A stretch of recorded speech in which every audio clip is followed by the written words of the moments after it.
నా ప్రియమైన కుమారుడా, నా ప్రియమైన కుమార్తె, నా మాటలు జాగ్రత్తగా ఆలకించుము. నా జీవితంలో ఎప్పుడూ ఆర్థిక సమస్యలే, ఒక పక్కన అనారోగ్యము, మరొక ప్రక్కన అప్పులైపోయాను. నా సమస్యలకు పరిష్కారము ఎక్కడ దొరుకుతుందా అని ఎదురు చూశాను. కాని నా సమస్యలను తొలగించేవారు ఎవరు లేరు. నా అప్పులు ఎలా తీరుతాయో నాకు అర్థము కావడము లేదు. కుటుంబములో చాలిసాలని జీతముతో చాలా ఇబ్బంది పడుతున్నాను.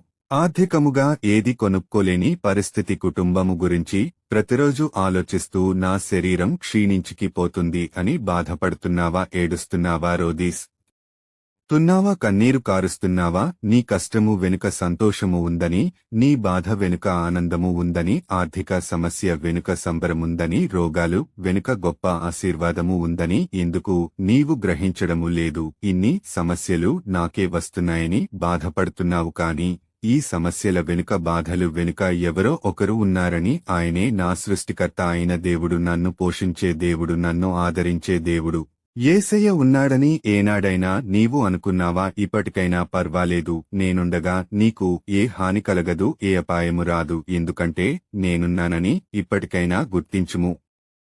ఇంకొకటి గుర్తు తెచ్చుకో, ఎన్ని బాధలొచ్చినా, ఎన్ని సమస్య వచ్చినా, ఒక రోగము తర్వాత మరొక రోగము వచ్చినా, ఎన్ని యాక్సిడెంట్లు అయినా, ఎన్నిసార్లు ప్రాణ అపాయకర పరిస్థితులు వచ్చినా నిన్ను బ్రతికించింది ఎవరు? నేను కదా. ఇది మర్చిపోయావా? అన్నిటికీ కారణం నేనే కదా. నా దేవుడు నన్ను పరీక్షిస్తున్నాడని అనుకోవచ్చు కదా. ఎందుకు జరుగుతున్నాయో అని అనుకుంటున్నావు. కాని దీని వెనుక ఎవరున్నారు తెలుసా? నేనే కదా. ఎందుకు బాధపడుతున్నావు? ఎందుకు దుఃఖపడుతున్నావు? ఎందుకు రోధిస్తున్నావు? ఎందుకు ఏడుస్తున్నావు? ఎందుకు కన్నీరు కారుస్తున్నావు? నీ ఆర్థిక సమస్యలను తొలగిస్తాను. నీ ప్రతి రోగమును స్వస్థపరుస్తాను. నీ దుఃఖాన్ని తొలగిస్తాను. నీ బాధలను తొలగిస్తాను. నీ కన్నీరుని ఆనంద భాష్పాలుగా మారుస్తాను. నీకంటే గొప్పవాడు ఎవడు ఉండడు. బైబిల్ వాక్యము చదువు. ద్వితీయోపదేశకాండము 32వ అధ్యాయము 39వ వచనము. ఇదిగో, నేనే దేవుడను, నేను తప్ప వేరొక దేవుడు లేడు. మూతినొందించువాడును, బ్రతికించువాడను నేనే,